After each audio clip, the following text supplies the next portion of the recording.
આકાશવાણી અમદાવાદ વડોદરા પ્રાદેશિક સમાચાર સિમ્પલ ઠક્કર વાંચે છે.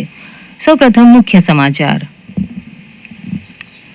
આજે આસ્થા અને ઉલ્લાસપૂર્વક હોળીના પર્વની ઉજવણી કરવામાં આવશે. મંદિરોમાં હોળી પ્રસંગે વિશેષ પૂજા અર્ચના કરવામાં આવશે. 108 ઇમરજન્સી સેવાએ આજે હોળીના દિવસે ઇમરજન્સી કેસોમાં સામાન્ય કરતાં 3.5% વધારો થવાની સંભાવના વ્યક્ત કરી. આજે વિશ્વ કિડની દિવસ ઉજવવામાં આવી રહ્યો છે. કિડની સંબંધિત રોગો અને અંગદાનથી કિડની પ્રત્યારોપણ અંગે લોકોમાં જાગૃતિ માટે વિવિધ કાર્યક્રમો યોજાશે. અમદાવાદ સહિત 8 શહેરોમાં 40 ડિગ્રી સેલ્સિયસથી વધુ તાપમાન નોંધાયું. અને મહિલા પ્રીમિયર લીગ ક્રિકેટમાં મુંબઈ ઇન્ડિયન્સ એલિમિનેટર મેચમાં ગુજરાત જાયન્ટ સામે ટકરાશે. સમાચાર વિગતવાર. આજે રાજ્યભરમાં આસ્થા અને ઉલ્લાસપૂર્વક હોળીના પર્વની ઉજવણી કરવામાં આવશે. અંબાજી, પાવાગઢ, દ્વારકા અને ડાકોર સહિતના મંદિરોમાં હોળી પ્રસંગે વિશેષ પૂજા અર્ચના કરવામાં આવશે. આકાશવાણી સમાચાર વિભાગ સૌ શ્રોતાઓને હોળીની શુભકામનાઓ પાઠવે છે. કોડીનાર રામજી મંદિર ખાતે ગઈકાલે પ્રથમ વખત વ્રજનો મહાઉત્સવ હોળી રસિયાની ઉજવણી કરવામાં આવી. હવેલીના મહારાજ દ્વારા સંગીતના તાલે આયોજિત હોળી રસિયાઓમાં સેંકડો ભાવિકો પધાર્યા હતા. આ અંગે ભાવિક નીતાબેન બોધીએ તેમની પ્રતિક્રિયા આપી. રામ મંદિર મુકામે રસિયાનો કાર્યક્રમ રાખવામાં આવેલ, જે અંતર્ગત સર્વે જ્ઞાતિજનો, વૈષ્ણવજનો અને ભક્તજનો તમામ લોકોએ ભાગ લીધેલ. ખૂબ આનંદ કરવામાં આવ્યો. ભક્તોએ રાસ ગરબા રમી હોળીનો ઉત્સવ ઉજવ્યો અને ઠાકોરજીની પૂજા આ રીતે કરી અને એકદમ ભક્તિમય વાતાવરણ બનેલ હતું. નર્મદા જિલ્લામાં આદિવાસી સમાજના દેવમોગરાના મંદિર પ્રાંગણમાં હોળી ઢોલ ઉત્સવનું પ્રથમવાર ભવ્ય આયોજન કરાયું હતું. સાગબારા અને ડેડિયાપાડા તાલુકાના ગામોમાંથી આદિવાસી પરંપરાગત ઢોલ, ગોસાઈ અને મહિલાઓએ હોળીના ગીતોની સ્પર્ધામાં ભાગ લીધો હતો. સાબરમતી રિવરફ્રન્ટ ડેવલપમેન્ટ કોર્પોરેશન દ્વારા સંચાલિત અમદાવાદના તમામ બગીચા હોળી અને ધૂળેટીના તહેવાર નિમિત્તે સાંજે 5 વાગ્યા સુધી બંધ રહેશે. આ ઉપરાંત અટલ બ્રિજ પણ 14 માર્ચના રોજ સાંજે 5 વાગ્યા સુધી બંધ રહેશે.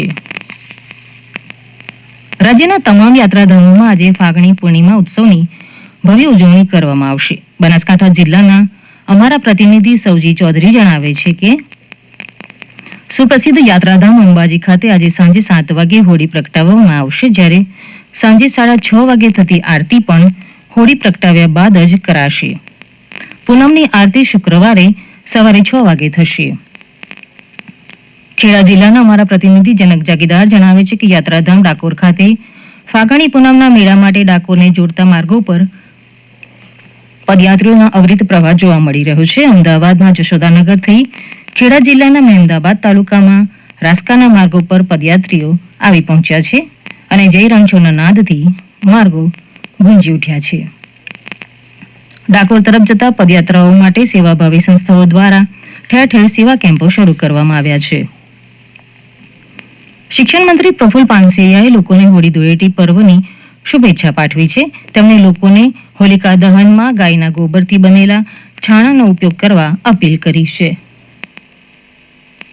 આ હોલી દહન ગૌશાળા દ્વારા ગોબરની સ્ટીક બનાવવામાં આવે છે, જે વૈદિક રીતે યજ્ઞમાં પણ ગાયના ગોબરનું છાણા જે ખૂબ પવિત્ર મનાય છે. ત્યારે સૌ પરિવારજનોને વિનંતી કરું છું કે ગૌશાળા હોય કે આજુબાજુમાં ક્યાંય ગાયના ગોબરની સ્ટીક દ્વારા હોલિકા દહન થાય તો પર્યાવરણથી લઈને આપણી પરંપરા, આપણી પવિત્રતા અને તહેવારનું મૂળ આપણે સાચવી રાખીશું. પશ્ચિમ રેલવે હોળીના તહેવારોમાં લોકોની સુવિધા અને ધસારાને પહોંચી વળવા માટે બાંદ્રા ટર્મિનસ અને અમદાવાદ વચ્ચે સ્પેશિયલ ટ્રેન દોડાવશે. Bandra terminus Ahmedabad, Bandra terminus superfast special 13 અને 14 માર્ચના રોજ હોળી સ્પેશિયલ 4 ટ્રીપમાં દોડાવશે.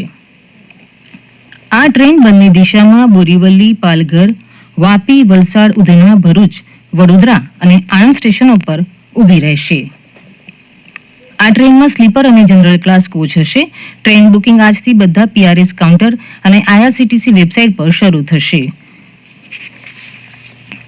108 ઇમરજન્સી સેવાએ આજે હોળીના દિવસે ઇમરજન્સી કેસોમાં સામાન્ય કરતાં 3.5% એટલે કે 3,870 કેસના વધારો થવાની સંભાવના વ્યક્ત કરી છે, જ્યારે ધૂળેટીના દિવસે 30% એટલે કે 4,851 કેસોનો વધારો થશે. 108 ઇમરજન્સી સેવાની યાદીમાં જણાવવામાં આવ્યું છે કે મુખ્ય રીતે માર્ગ અકસ્માતો અને ટ્રોમા સંબંધિત ઇમરજન્સી કેસોમાં વધારો થવાની સંભાવના છે. હોળીના દિવસે માર્ગ અકસ્માતમાં 36.10% અને ધૂળેટીના દિવસે 89% વધારો થવાની સંભાવના છે. આ જ રીતે હોળીના દિવસે શારીરિક હુમલાના કેસોમાં 73% અને ધૂળેટીના દિવસે 244% વધારો થવાની શક્યતા છે. મહીસાગર જિલ્લામાં હોળી તેમજ ધૂળેટીના પર્વ ધ્યાનમાં રાખીને જિલ્લામાં ઇમરજન્સી કેસને પહોંચી વળવા માટે 108 સેવાને એલર્ટ મોડ પર રાખવામાં આવી છે. આ અંગે વધુ માહિતી આપે છે મહીસાગરની 108 ઇમરજન્સી સેવાના સુપરવાઇઝર દુષ્યંત પંડ્યા.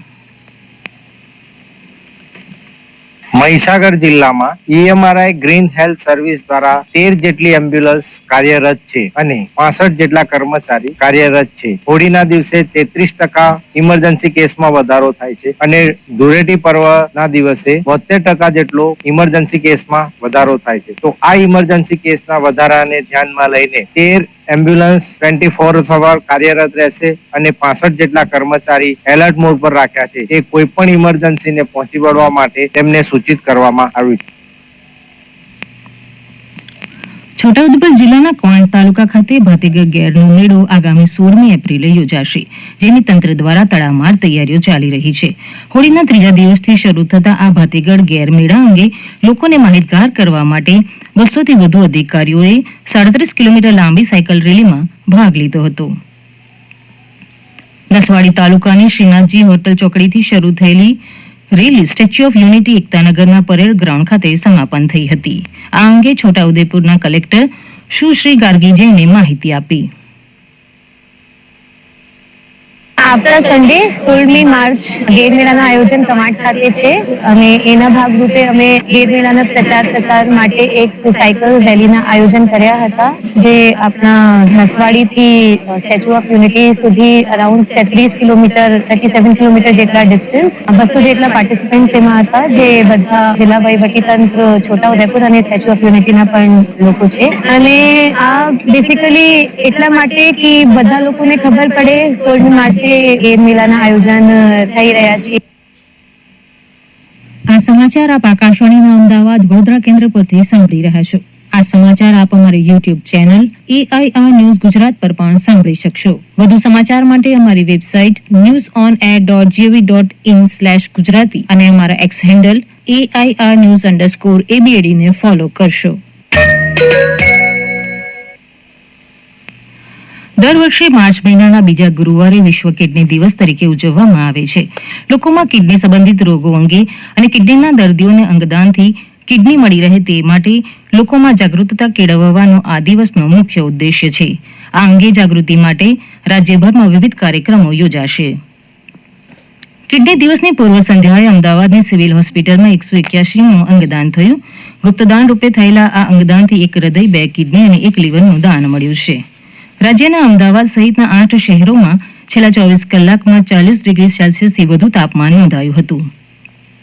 રાજકોટમાં 42.1 ડિગ્રી સેલ્સિયસ સાથે સૌથી ગરમ શહેર રહ્યું હતું. અમરેલીમાં 41 ડિગ્રી, પોરબંદરમાં 40.8 ડિગ્રી, અમદાવાદમાં 40.7 ડિગ્રી, ગાંધીનગરમાં 40.6 ડિગ્રી, ડીસામાં 40.2 અને વડોદરામાં 40 ડિગ્રી સેલ્સિયસ તાપમાન નોંધાયું હતું. હવામાન વિભાગે આજે કચ્છ, સુરેન્દ્રનગર, પોરબંદરમાં રેડ એલર્ટ અને અમદાવાદ, ગાંધીનગર સહિત 7 જિલ્લામાં ઓરેન્જ એલર્ટ જાહેર કર્યું છે. મહિલા પ્રીમિયર લીગ ક્રિકેટમાં મુંબઈ ઇન્ડિયન્સ આજે સાંજે મુંબઈના બેબ્રોન સ્ટેડિયમ ખાતે એલિમિનેટર મેચમાં ગુજરાત જાયન્ટ સામે ટકરાશે. આ મેચ સાંજે 7:30 વાગે શરૂ થશે. અંતમાં મુખ્ય સમાચાર. આજે આસ્થા અને ઉલ્લાસપૂર્વક હોળીના પર્વની ઉજવણી કરવામાં આવશે. મંદિરોમાં હોળી પ્રસંગે વિશેષ પૂજા અર્ચના કરવામાં આવશે. 108 ઇમરજન્સી સેવાએ આજે હોળીના દિવસે ઇમરજન્સી કેસોમાં સામાન્ય કરતા 3.5%થી વધારો થવાની સંભાવના વ્યક્ત કરી. આજે વિશ્વ કિડની દિવસ ઉજવવામાં આવી રહ્યો છે. કિડની સંબંધિત રોગો અને અંગદાનથી કિડની પ્રત્યારોપણ અંગે લોકોમાં જાગૃતિ માટે વિવિધ કાર્યક્રમો યોજાશે. અમદાવાદ સહિત રાજ્યના 8 શહેરોમાં 40 ડિગ્રી સેલ્સિયસથી વધુ તાપમાન નોંધાયું.